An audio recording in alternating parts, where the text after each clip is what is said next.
Good afternoon, Liberty High School. I'm Cadence Breyer, and today is Tuesday, November 8th. Hey everyone, I'm Brooks Babcock, and we've got a great show in store for you today. We'll start with a top story from Blair Bay Miller covering 2 Kansas City police officers saving a little girl's life. Crazy stuff, and I wonder how that happened. After, we'll take a look into Iam's story over Anthony Winston and his great football season. Great stuff from her, as always, so that will be bound to be amazing.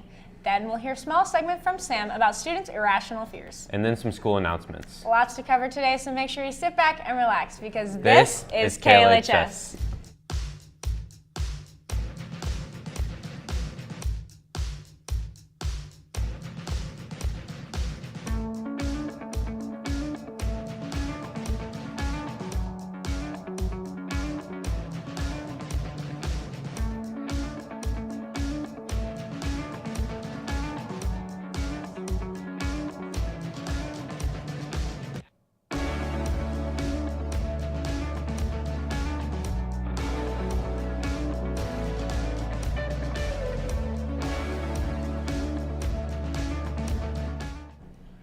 Brooks, have you ever saved anyone's life? I can't say that I have personally. Really? No, just kidding. But I did hear that 2 KCPD police officers had an amazing act of courage the other day. Our reporter Blair Bay Miller has more on the story now. Welcome back, Blue Jays. I hope you're all having a great Tuesday. Let's get into our top story for today. On November 7th, 2 Kansas City Police Department officers saved the life of a 1-month-old child after responding to a call that she wasn't breathing.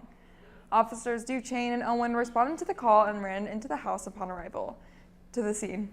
The 2 officers arrived before medical services and quickly acted to save the baby's life. Upon entering the home, the father of the child immediately handed her to Officer Duchesne.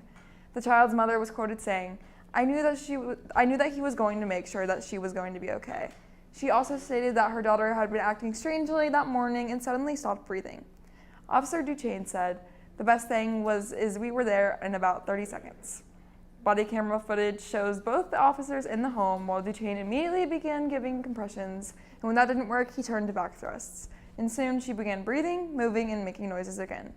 Currently, she is in the NICU diagnosed with RSV and is expected to be okay.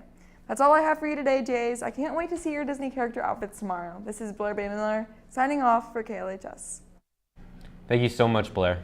Wow, I can't believe that happened. It truly shows that there are still good people in this world. Me neither.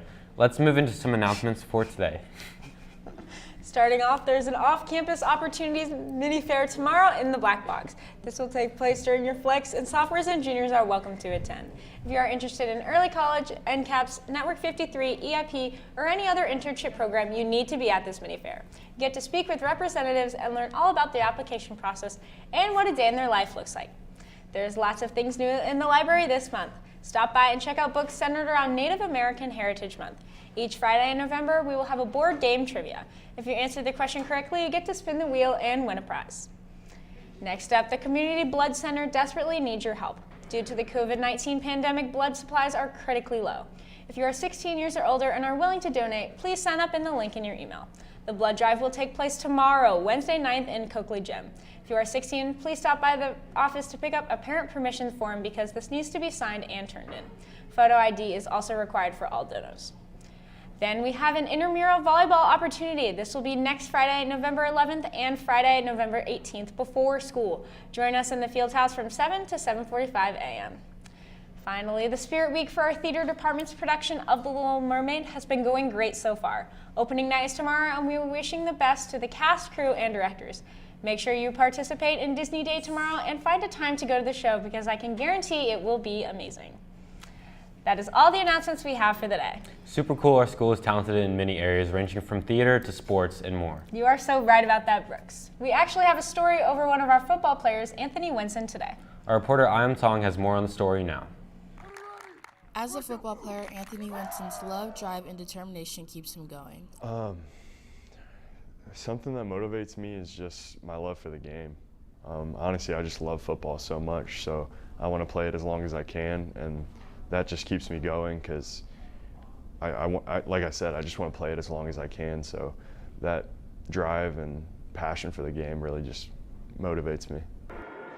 Winston began playing varsity as a sophomore as both a slot receiver and running back, improving more and more as the years went on. I've shown that since my sophomore year that I could impact a game just like that, So being able to change a game is definitely in my wheelhouse, and that's what sets me apart from just another player. After 4 years of playing running back for Liberty High School's team, Winston has received scholarship offers from many schools, including 3 Division I offers. I had offers from all the service academies, so Navy, Army, Air Force. I probably could have got a few more if I kept my recruitment open, but I committed to Air Force pretty early on. According to Coach Chad Freegon, Winston has fought through a lot of adversity with his injuries in his career, but is extremely mentally tough getting him through it all.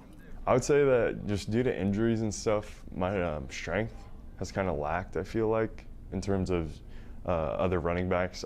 I feel like I could get stronger, so that's definitely something I'm going to work on in the offseason. In or off season, Anthony will continue to make a huge impact. For KLHS, I'm Iam Tong, signing off. Thank you, Iam. That's an amazing story. I agree. Yet something else that is amazingly interesting is talking about irrational fears. Personally, I don't have any, but I know some students at LHS have some funny ones. Let's head to Sam Brisbane for more. From death to disease to pollution, there's certainly a lot to be afraid of in our current world. However, growing up, our fears were a lot less rational and more along the lines of escalators and the Kool-Aid Man. Let's see what our LHS Blue Jays were afraid of growing up. My rational fear growing up was the basement because of an old movie called Zathura. But what was dumb about it is we didn't even have a basement when I was younger, so. I had an irrational fear of grass because I thought that it was like too sharp to sit on, but I had no problem like walking in mulch barefoot. An irrational fear I had growing up, I was scared to walk past mirrors at night because I was scared I was gonna see like a ghost or something behind me. I had an irrational fear of the movie Monsters, Inc. because someone showed it to me as a kid, and then up until when I was 8, I would like scream and cry when it went on the TV. I was always scared of big buildings for some reason. Definitely really small dogs, and specifically Chihuahuas. I think they're horrifying. Little ankle biters. No matter what your irrational fears were growing up, I think we can all agree that there are, will be, and has been bigger issues at hand. From KLHS, this is Sam Brisbane, signing out. Thank you, Sam. It's looking like our show is coming to an end, but before we go, can everyone please stand for the pledge? I pledge allegiance to the flag of the United States of America and to the republic for which it stands, one nation, under God, indivisible, with liberty and justice for all. Big thanks to Blair Baymiller, Iam Tong, Sam Brisbane, and the rest of our amazing behind-the-scenes production crew. KLHS is headed to the National Convention, so you won't see a few of these faces until early next week. For the last time this week, I'm Cadence Breyer. and I'm Brooks Babcock. Have a terrific Tuesday, Jays.